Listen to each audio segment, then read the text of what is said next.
تو محرم الحرام اور پھر 10 محرم الحرام،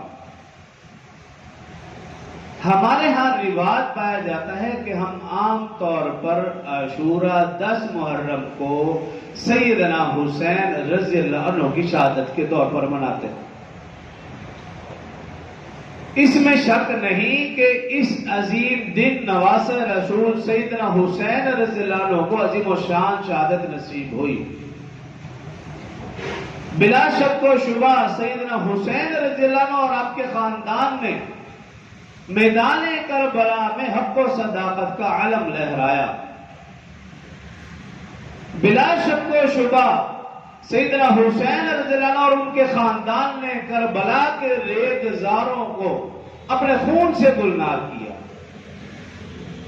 لیکن اس مہینے کی اور خاص طور پر 10 محرم الحرام کی ایک اپنی تاریخ ہے، اپنی اہمیت ہے اور ایک اپنی فضیلت ہے۔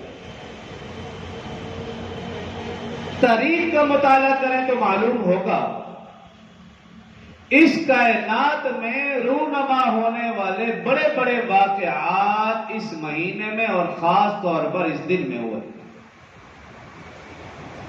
زمین و آسمان کو بنایا تو بھی محرم الحرام کا مہینہ تھا، لوح و قلم بنائے گئے تو بھی محرم الحرام کا مہینہ، جبرائیل و ملائکہ پیدا ہوئے تو بھی محرم الحرام کا مہینہ، اللہ رب العزت اپنے عرش پر جلوہ افروز ہوئے تو بھی محرم الحرام کا مہینہ۔ غرض یہ کہ اس کائنات کو بنایا گیا، یہ کائنات وجود میں آئی تو بھی محرم الحرام کا مہینہ، یہ کائنات فنا ہوگی یعنی قیامت قائم ہوگی تو بھی محرم الحرام کا مہینہ۔ تو اس مہینے اور اس دن کی اہمیت فضیلت صرف اس واقعے کی وجہ سے نہیں، اس کی اپنی تاریخ ہے، اپنی اہمیت اور اپنی فضیلت ہے۔ پھر آپ قرآن مبارک میں دیکھیں، اللہ رب العزت نے برگزیدہ انبیاء کرام علیہ السلام کو جو مناسب، جو مناقب، جو انعامات، جو اکرامات سے نوازا، تو تب بھی محرم الحرام کا مہینہ تھا۔ آدم علیہ السلام کے حوالے سے آپ دیکھیے، آدم علیہ السلام نے ممنوع درخت سے پھل کھایا، اللہ رب العزت نے حضرت آدم اور ام حوا علیہ السلام کو زمین پر اتارا۔ روایات میں ہے کہ 40 سال تک دونوں یہ آیت مبارکہ پڑھتے رہے، ربنا ظلمنا انفسنا وان لم تغفر لنا وترحمنا لنکونن من الخاسرین، اے اللہ ہم نے اپنی جانوں پر ظلم کیا، اگر تو ہم پر رحم نہیں کرے گا، اگر تو ہمیں معاف نہیں کرے گا تو بے شک ہم خسارے والوں میں سے ہوں گے، نقصان اٹھانے والوں میں سے ہوں گے۔ اللہ رب العزت نے فرمایا اگلی آیت میں فتاب علیہ، ہم نے آپ کی توبہ قبول کی۔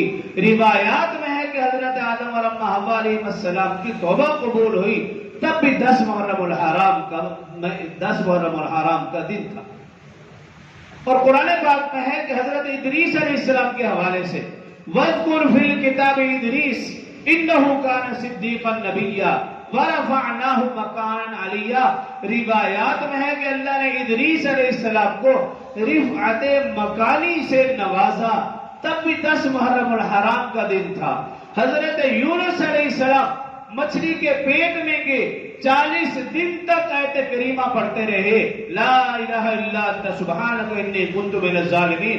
احادیث مبارکہ میں ہے کہ جب اللہ رب العزت کے حکم سے مچھلی نے حضرت یونس علیہ السلام کو نگل دیا، فنبذناہ بالعراء وہو سقیم، تو روایات میں ہے کہ تب بھی 10 محرم الحرام کا دن تھا۔ حضرت نوح علیہ السلام اور ان کے ماننے والوں کو اللہ رب العزت نے طوفان نوح سے نجات دی، نہ ماننے والوں کو اللہ رب العزت نے غرق کیا۔ قرآن پاک میں فَإِذَا اسْتَوَيْتَ أَنْتَ وَمَن مَّعَكَ عَلَى الْفُلْكِ فَقُلِ الْحَمْدُ لِلَّهِ الَّذِي نَجَّانَا مِنَ الْقَوْمِ الظَّالِمِينَ۔ نوح علیہ السلام اور ان کے ماننے والوں کو نجات دی، تب بھی 10 محرم الحرام کا دن تھا۔ روایات میں کہ حضرت یعقوب علیہ السلام بیٹے کی جدائی کے غم میں ان کی بینائی چلی گئی. یوسف علیہ السلام کا کرتا انہوں نے اپنی آنکھوں پہ لگایا, ان کی بینائی واپس لوٹ آئی. تب بھی 10 محرم الحرام کا دن حضرت یوسف علیہ السلام جیل میں رہے. قرآن پاک میں وَقَدْ أَحْسَنَ بِي إِذْ أَخْرَجَنِي مِنَ السِّجْنِ, اللہ رب العزت نے یوسف علیہ السلام کو جیل سے نجات دی, آزادی نصیب فرمائی. تب بھی 10 محرم الحرام کا دن تھا. اسی طرح حضرت یعقوب علیہ السلام اور حضرت یوسف علیہ السلام لمبے عرصے کے بعد باپ بیٹا دونوں کا ملاپ ہوا, جدائی ختم ہوئی. تب بھی 10 محرم الحرام کا دن تھا. اسی طرح حضرت ابراہیم علیہ السلام کے حوالے سے آپ دیکھیے, روایات میں آتا ہے ابراہیم علیہ السلام پیدا ہوئے 10 محرم الحرام کا دن. اللہ نے نبوت کا تاج پہنایا, تب بھی 10 محرم الحرام کا دن. اللہ نے انہیں خلیل اللہ کے لقب سے نوازا, تب بھی 10 محرم الحرام کا دن. نمرود نے انہیں آگ میں ڈالا اور اللہ رب العزت نے آگ سے بحفاظت نکالا. قرآن پاک میں ہے قُلْنَا يَا نَارُ كُونِي بَرْدًا وَسَلَامًا, اللہ نے اس آگ کو ٹھنڈی اور سلامتی والا بنایا. تب بھی 10 محرم الحرام کا دن تھا. اسی طرح حضرت موسیٰ علیہ السلام اور ان کے ماننے والوں کو اللہ رب العزت نے نجات دی. فرعون اور اس کے حواریوں کو, اس کے ماننے والوں کو اللہ رب العزت نے غرق کیا.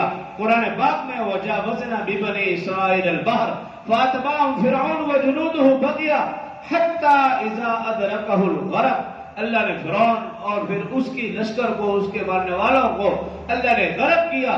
موسیٰ علیہ السلام کو نجات دی. تب بھی 10 محرم الحرام کا دن تھا. حضرت عیسیٰ علیہ السلام اللہ رب العزت نے انہیں زندہ آسمانوں پر اٹھایا. قرآن پاک میں یا عیسیٰ انی متوفیک ورافعک الی, ایک اور جگہ 6 سپارے میں اللہ رب العزت نے فرمایا وما قتلوہ, ان کو کسی نے قتل بھی نہیں کیا. وما صلبوہ, اور انہیں سولی پر بھی کسی نے نہیں چڑھایا. ولکن شبہ لہم, وہ تو ان کا ہم شکل تھا. یقیناً بل رفعہ اللہ, اللہ نے حضرت عیسیٰ کو زندہ آسمانوں پر اٹھایا. تب بھی 10 محرم الحرام کا دن تھا. حضرت ایوب علیہ السلام 18 سال بیماری اور تکلیف میں رہے اور یہ آیت مبارکہ پڑھتے رہے, ربہ انی مسنی الضر وانت ارحم الراحمین. اللہ نے اس بیماری سے نجات دی, انہیں صحت یابی عطا فرمائی. تب بھی 10 محرم الحرام کا دن تھا.